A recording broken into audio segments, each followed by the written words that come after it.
Hiya. A bit of an update. I've been, oh, I'm sorry about it being a while, but I've been kind of busy. Got loads done and there's loads to show you.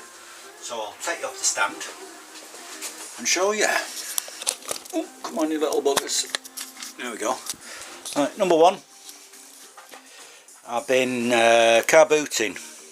So we got this thing here, which is actually it's a trolley for disabled people really, and it's got handrails that come at an angle, so I've just put a tabletop on it. It's dead sturdy, a couple of grate trays for putting stuff on, and it's perfect for putting the engine on, so I'm really pleased with that.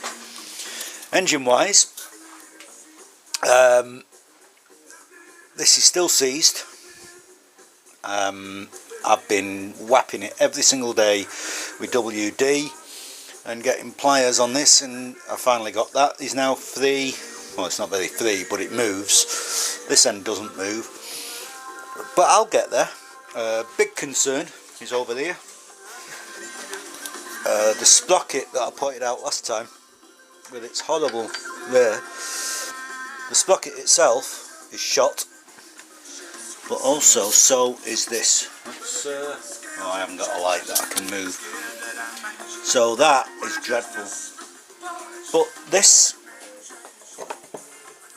is the one off the 400. Now unfortunately it's a different chain type. This is a thicker chain. This one's in great nick. Unfortunately I can't put that shaft in that engine. I knew you'd want to, it's a big engine strip to do it. But that actually matches and works until you put it in the middle, but you put it on the outer edge and it's solid as a rock. So my plan is to buy a new sprocket of the correct type, grind the outside of that off, but leave myself enough for 4 bolts, tap the new sprocket, so I'll put the new sprocket on, which would still wobble slightly, not as much as this, but it will wobble, and stick that, when I can do it, on there, drill and tap that, put a big nut and a washer on it. It was only held on by a circlip anyway, so the fact that that's there, and then 1, 2, 3, 4 bolts, bolting the two together, should do the job.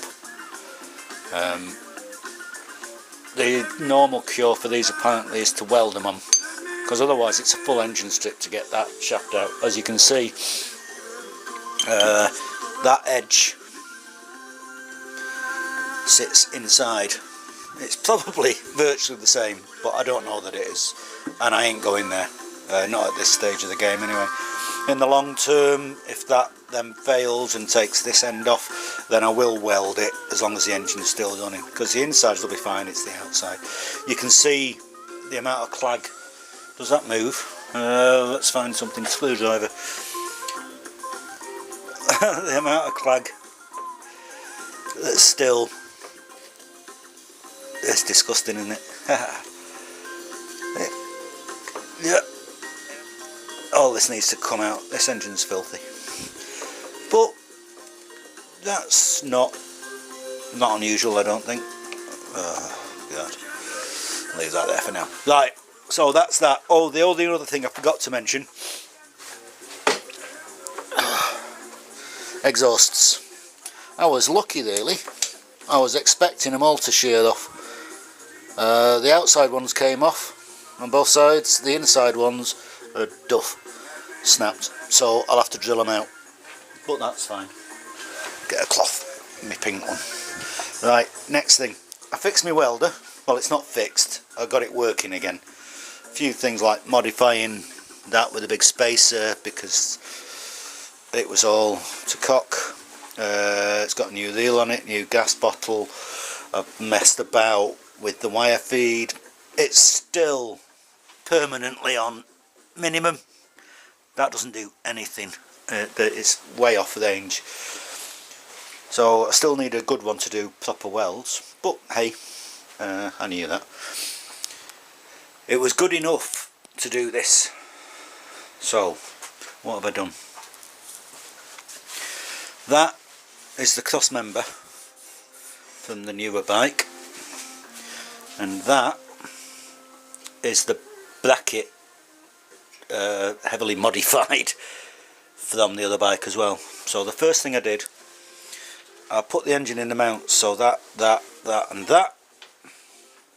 and that is the original mount. So all I had to do then was put a bar in across, set this in, and I got it slightly long. That side was good, this side was out by about 1mm. A little pain because I had to get the angle grinder on it and cut it off again to get the gap right and the height right for this side. And then that is the newer bike's fitting, which I ground off around here, off the original, and then shortened it, drilled a new hole, but I made that hole 10mm. It should be 11, but I made it 10. Bolted everything in, and that gave me this true and square, and I had a spirit level for this, so I knew exactly what angle that should slope down at. What I did realise was that the whole thing is out that way by about 8 to 10mm, which didn't worry me too much because I want the bike lowered, so if everything's shifted that way, that's fine. This one is a bit more complex and took a lot of messing about to get it right. You can see my centre line there. There's just the last little bit of ink on there for the other centre line. Cleaned all the dust off, ground it all back. This is only the temporary welds, it's not the final job. It's all going to get ground back and then sealed down. What I did with it, as you can see from here, that is the spring catch for the stand which comes in here, and that's where the spring goes. So I cut the old tubing and shaped it down so I can still get a spring in there to mount this, and then the bolt for the shocker assembly comes in here. So it all needs welding underneath here and under here and down these. I've stuck a tack in. Where is it? You can't see it. Can you see it? Under here. They're just tacked on. That's strong enough to take me weight for testing purposes, but not for riding. But hey, there'll be a bucket load of welding required before I ride this thing. I've got to mount the suspension. Talking of which, the swing arm is currently at an engineering workshop being machined, so it's having the 7.5mm taken off either side, and it's having the bearing bores reduced so that the original type bearings go back in. That's all good. What else? Oh yeah, I've got to say thank you to a guy, Alan Richings. Woohoo! What a star that man is. I posted on the GS500 forum that I was having problems with my knuckle from underneath because every single bearing was shot on it, and it was going to cost me, what was it, €130 was it, to replace them all, which is just not in the budget, especially as having the machining done for that is going to cost me more than I expected. He sent me this for the cost of the postage. I bunged him a little bit more obviously, but look at that. All the bearings and bushings in it are good. That one's good, that one's good. Fantastic. I am so happy. What a star the bloke is though. He just wanted to get another bike running. If you look on the gs500e.co.uk, there's a really nice bunch of guys on there that help each other out in big style. They just want to keep them running, which is not easy on a GS500, let's face it. Alan's bike is actually lovely. It really looks nice. It's the best of all of the ones that I've seen. So I was well impressed that he'd already replaced the bearings. So that's that bit done. What else? I think that's it. Yeah, I covered the motor and the clag and the faults. I've covered my brilliant little push trolley, which I can move the engine out the way, get more shelving. Oh, little safety thing. As you can see, man in orange. I was wearing t-shirts and stuff that were getting stinky and horrible because I kept putting the same things back on and back on. So I went out and bought a proper welder's kit, which happens to be orange. Oh well, you won't miss me. It's already filthy. That's when I picked this engine up. God, it's heavy.